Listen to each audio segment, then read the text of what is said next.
안녕하세요. 오늘은 경우의 수에서 색칠하기를 한번 공부해 볼 거예요. 많은 학생들이 색칠하기를 되게 어려워하거든요. 그래서 선생님이 유형별로 조금 정리를 해봤습니다.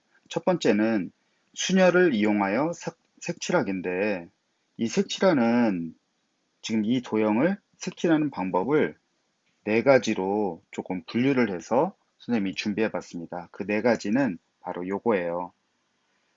면의 수와 색의 가지수가 같고 주어진 색을 모두 사용하는 방법과, 두 번째는 면의 수와 색의 가지수가 같지만 주어진 색을 모두 사용하지 않아도 되는 경우죠. 그러니까 중복해서 사용해도 된다는 거죠. 그리고 세 번째는 면의 수와 색의 가지수가 서로 다르고 주어진 색을 모두 사용하는 경우, 마지막으로 면의 수와 색의 가지수가 다르고 주어진 색을 모두 사용하지 않아도 된다. 이것도 중복 가능하다는 얘기입니다. 그럼 우리가 지금 한 그림을 보고 이 그림을 보고 이 그림을 가지고 네 가지, 주어진 이 네 가지를 가지고 문제를 풀 겁니다. 첫 번째 문제 보겠습니다. 첫 번째는 면의 수와 색의 수가 같아요. 지금 보면은 영역이 하나, 둘, 셋, 넷, 다섯 개죠. 그런데 서로 다른 다섯 가지 색을 모두 이용해서 구분하는 방법, 칠하는 방법의 수예요. 그럼 이걸 어떻게 하느냐? 다섯 가지 중에서 여기 올 거는 다섯 가지, 그리고 여기는 네 가지, 여기는 세 가지, 두 가지, 한 가지 이렇게 되겠죠. 그죠? 다섯 가지 중에 한 가지 칠하고, 다섯 가지 중에서 한 가지 칠하고, 그런 다음에 네 가지 색이 남았죠? 그 중에 하나 이렇게 넣으면 되겠어요. 그런 다음에 이제 세 가지 남았으니까 세 가지 중에 한 가지, 두 가지 색 남았죠? 두 가지 중에 한 가지, 마지막 거 한 가지. 그래서 5팩 이렇게 되는 거죠. 어렵지 않죠? 이번에는 서로 다른 다섯 가지 색을 이용해서 구분하는 방법의 수예요. 첫 번째 문제랑 뭐가 다르냐면, 첫 번째 문제는 모두라는 단어가 있죠. 그렇지만 여기는 모두라는 단어가 빠져 있습니다. 모두라는 단어가 빠져 있다면 이것은 중복을 허락한다는 얘기예요. 그래서 요거를 보시면 두 번째 문제는 면의 수와 색의 수는 같지만 모두 사용하지 않아도 된다는 거죠. 중복 허락해서 한다는 겁니다. 그럼 여러분들 요거 이렇게 생각을 해주시면 돼요. 뭐 색이 A, 뭐 B, C, D, E가 있어요. 이 다섯 개 중에서 여기다 칠하는 방법의 수가 다섯 가지죠. 그 다음에 또 칠해도 되니까 색은 원래 다섯 개가 또 있는 거야. 그렇지만 여기다 같은 색을 칠하면 되겠니? 안 되겠죠. 그러니까 결국 여기에다 칠한 다른 색을 칠해야 되니까 결국 네 가지 중에 한 가지를 칠해야 된다는 거죠. 맞습니까? 그 다음에 또 색은 다섯 개가 있는 거예요. 왜? 중복을 허락하니까. 그러니까 그렇지만 이 색과 다른 색을 칠해야 되니까 결국은 세 가지 색이 있는 거예요. 그래서 세 가지 중에 하나. 그리고 또 요 색과 이 색과 다른 색을 해야 되니까 또 세 가지가 되겠죠. 맞습니까? 그리고서 여기에는 이 색과 이 색만, 인접한 색만 서로 달라야 되니까 결국 여기도 세 가지 이렇게 되는 거죠.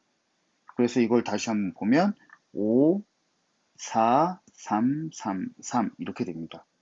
뭐 이거를 막 이 끝에 오는 색이 뭔가 막 해서 구분해서 막 나누지 말고 그냥 편하게 생각해 주시면 돼요. 다시 한번 보면 여기다 처음 한 색깔을 칠했죠. 다섯 가지 중에 하나 뽑아서 칠했죠. 그 다음에 또 다섯 가지가 있지만 이거랑 이거 인접해 있으니까 다른 색을 칠해야 돼요. 그래서 여기다 5, 4 이렇게 되겠죠. 인접하는 면이, 이거는 인접하는 면이 두 개잖아요. 그러니까 두 가지 색은 적어도 칠하지 말아야 된다는 얘기죠. 그러니까 세 가지가 있는 거야. 그래서 세 가지 하나. 그리고 또 요거를 보면 이것도 인접하는 면이 두 가지잖아. 그래서 같은 방법으로 세 가지, 세 가지. 이렇게 된다는 거죠. 이해되시겠습니까? 세 번째 유형 한번 볼게요. 세 번째 유형은 영역은 다섯 가지예요. 그런데 색은 네 가지밖에 없습니다. 근데 네 가지를 모두 다 이용하래요. 그러니까 면과 색이 다르고 모두 이용하라는 거죠. 이거를 풀어라 그러면 일일이 따져가면서 풀을 수 있습니다. 그런데 따져가는 과정에서 실수할 수 있어서 선생님이 이런 방법을 선택했거든요. 그런데 지금 두 가지를 다 보여드릴게요. 그 선택은 여러분들 몫입니다. 한번 봐주세요. 우선은 네 가지 색이 A, B, C, D 이렇게 있다고 봐요. 근데 영역은 다섯 개다 보니까 어느 한 가지 색을 더 사용해야 되겠죠? 그래서 그거부터 따져줄 거예요.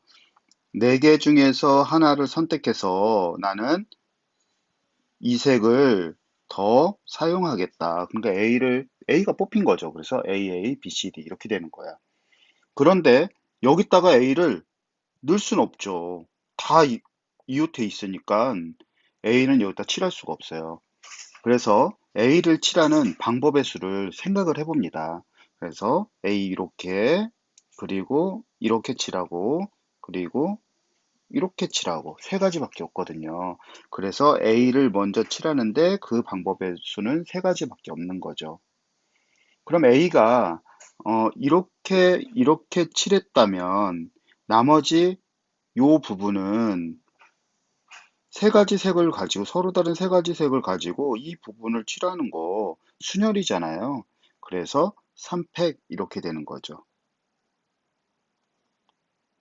그래서 72가지가 나오거든요.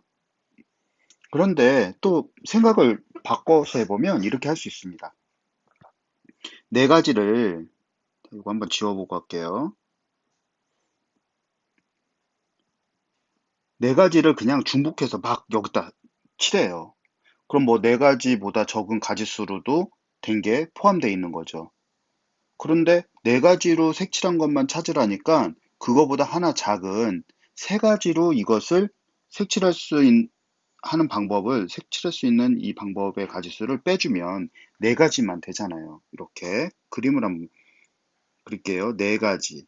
그런데 요거 세 가지를 빼줄 거야. 그러니까 여기 남아있는 것들은 네 가지만 가지고 색칠한 부분이죠. 이해되겠어요? 그렇게 하면 되잖아요. 그럼 한번 해보자. 네 가지 여기다 하나 칠하죠. 그리고 여기다 그리고 2, 2, 2. 네 가지를 중복해서 색칠할 수 있는 방법들은 4 곱하기 3 곱하기 2 곱하기 2 곱하기 2 해서 96가지가 됩니다.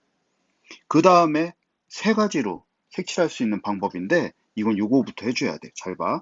네 가지 색 중에서 나는 세 가지를 뽑을 거야. 이렇게. 그래서 A, B, C 이렇게 뽑은 거죠. 그게 4 콤비네이션 3 이렇게 되는 거예요. 그리고 이 세 가지 가지고 칠하는 방법 3, 2, 1, 1, 1 이렇게 되겠죠. 그래서 3, 2, 1, 1, 1 곱해주면은 몇 가지? 24가지. 그래서 96 마이너스 24, 72가지. 이렇게 되는 거죠. 좀 이해되겠어요? 그럼 다음 문제 한번 가보도록 하겠습니다. 예, 마지막 유형은 요겁니다. 어, 5가지 영역을 6가지 색을 이용해서 구분해서 칠하는 방법이에요. 그러니까 면의 수와 색의 수가 서로 다르고 그리고 모두 사용하지 않아도 된다. 중복을 허락한다는 얘기죠. 그럼 6가지 색을 있으니까 이거 그냥 이렇게 하면 되잖아요. 6가지, 5가지. 2가지 색은 이제 더 이상 못 칠하죠. 인접해 있으니까 4가지, 4가지, 4가지. 이렇게 풀면 돼요. 지금 푸는 방법 보니까 어때요? 그렇게 어렵지 않죠. 어떤 일관성이 있을 거예요. 그래서 이제 선생님 수업을 계속 듣다 보면 그런 일관성에 의해서 수학 문제를 풀어갈 수 있을 겁니다. 그래서 다음 시간에는 순열을 이용하지 못하는 그런 색칠하기 문제를 한번 해드릴게요. 네, 감사합니다.